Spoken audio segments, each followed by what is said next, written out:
हरे कृष्णा। आप सभी भक्तों को मेरा दंडवत प्रणाम। तो आज हम एक बहुत ही सुंदर एकादशी के महत्व का श्रवण करेंगे और इससे ये जानने का प्रयास करेंगे कि जो लोग पूर्ण श्रद्धा से एकादशी का पालन नहीं करते उनकी क्या गति होती है, मतलब उन्हें फल की प्राप्ति होती है या नहीं। युधिष्ठिर जी एक बार श्री कृष्ण से पूछते हैं कि कार्तिक मास के कृष्ण पक्ष में आने वाली एकादशी का नाम और महत्व क्या है, कृपा कर बताइए। तब श्री कृष्ण बताते हैं कि कार्तिक मास के कृष्ण पक्ष में आने वाली एकादशी का नाम रमा एकादशी है और ये एकादशी बहुत ही ज्यादा कल्याणकारी और पाप हरने वाली है। तब श्री कृष्ण आगे बताते हैं कि पूर्व काल में एक बहुत ही ज्यादा प्रतापी राजा हो गए जिनका नाम था राजा मुचकुंद। वो उतने प्रभावशाली थे कि उनके मित्र स्वर्ग के राजा इंद्र, मृत्यु के राजा यमराज और विभीषण जैसे थे और उनका राज्य बहुत ही ज्यादा समृद्ध था क्योंकि वो अपना राज्य शास्त्र में दिए गए विधि विधानों के हिसाब से चलाते थे। तो जैसे कि हमारे शास्त्र में बताया गया है कि एकादशी के दिन हमें अन्न का ग्रहण नहीं करना चाहिए, तो वैसे ही राजा मुचकुंद अपने राज्य में बहुत ही ज्यादा स्ट्रिक्टली एकादशी का पालन करवाते थे। यहाँ तक कि दशमी के दिन वो अपने राज्य में ढोल नगाड़ों के साथ ये अनाउंसमेंट करवा देते थे कि कोई भी एकादशी के दिन अन्न का ग्रहण ना करे और अपना समय भगवान की भक्ति में लगाए। तो एक बार दशमी के दिन राजा मुचकुंद की पुत्री चंद्रभागा अपने पति चंद्रसेन कुमार शोभन के साथ वहाँ अपने पिता के यहाँ आती है और जब उन्हें ये ज्ञात होता है कि दूसरे दिन एकादशी है तो कुमार शोभन अपनी पत्नी से पूछते हैं कि मुझे क्या करना चाहिए। कुमार शोभन एकादशी व्रत का पालन करने में असमर्थ थे क्योंकि वो फिजिकली दुर्बल थे। तब चंद्रभागा उन्हें बताती है कि उनके पिता के यहाँ मनुष्य तो क्या पशुओं को भी जल फल नहीं दिया जाता।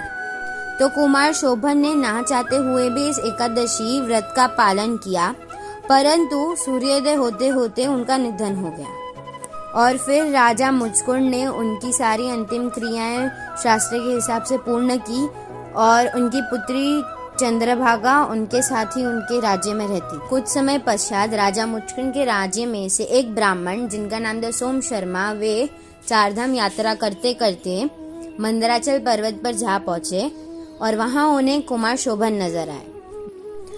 तो जब ये ब्राह्मण सोम शर्मा कुमार शोभन से जाके पूछते हैं कि आप इस राज्य में क्या कर रहे हैं, तब कुमार शोभन उन्हें बताते हैं कि उन्होंने जो रमा एकादशी का पालन किया था उसके फल स्वरूप उन्हें ये राज्य की प्राप्ति हुई है और ये राज्य उतना ऐश्वर्यमय और समृद्ध था कि यहाँ तक कि सारे गंधर्व और अप्सराएं भी राजा की सेवा करती थी।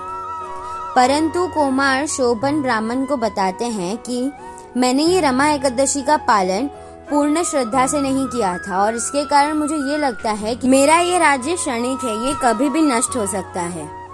तो कृपा करके आप ये सब मेरी पत्नी चंद्रभागा को जाके बताएं। और ब्राह्मण ये सब सुन के ये पूर्ण कहानी चंद्रभागा के समक्ष वर्णित करते हैं। ये सब सुनकर चंद्रभागा बहुत ही ज्यादा प्रसन्न हो जाती है और कहती है, ब्राह्मण से विनती करती है कि आप कृपा करके मुझे मेरे पति के पास ले जाइए। मैं 8 वर्ष की थी तब से मैंने एकादशी व्रत का पालन किया है और ये सारा फल, मेरी पूर्ण एकादशी का फल मैं अपने पति को दे दूंगी जिससे उनका राज्य चिरकाल तक विद्यमान रहेगा।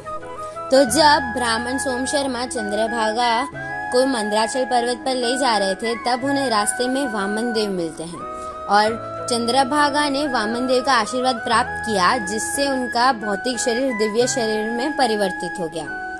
तब से शोभन और चंद्रभागा लंबे समय तक ऐश्वर्यमय और समृद्ध जीवन जिए।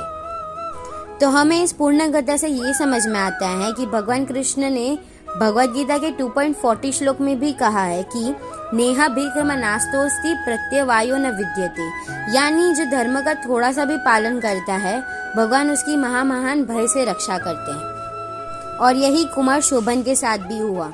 उन्होंने ना चाहते हुए भी एकादशी व्रत का पालन किया और उसके फल स्वरूप उन्हें इतना ऐश्वर्यमय जीवन प्राप्त हुआ। तो हमें भी धर्म के मार्ग पर चलना चाहिए और यदि थोड़ा परिश्रम करना पड़े तो वो भी हमें एक्सेप्ट करना चाहिए, क्योंकि धर्म के मार्ग पर चलने वालों का कभी भी अहित या पतन नहीं होता।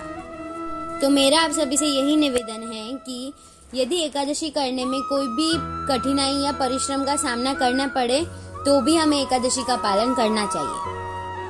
तो ये हमारे आत्मसंयम को बढ़ाने वाली और शरीर और मन को शुद्ध करने वाली एकादशी आ रही है 1 नवंबर को मंडे को, और इसका पारायण टाइम है उसके नेक्स्ट दिन जो है ट्यूसडे को 7:39 AM से लेकर 11:28 AM तक। तो आप सभी भक्तों से ये प्रार्थना है कि आप सभी इस एकादशी का पालन कीजिए श्रद्धा भक्ति प्रसन्नता के साथ। धन्यवाद। हरे कृष्णा।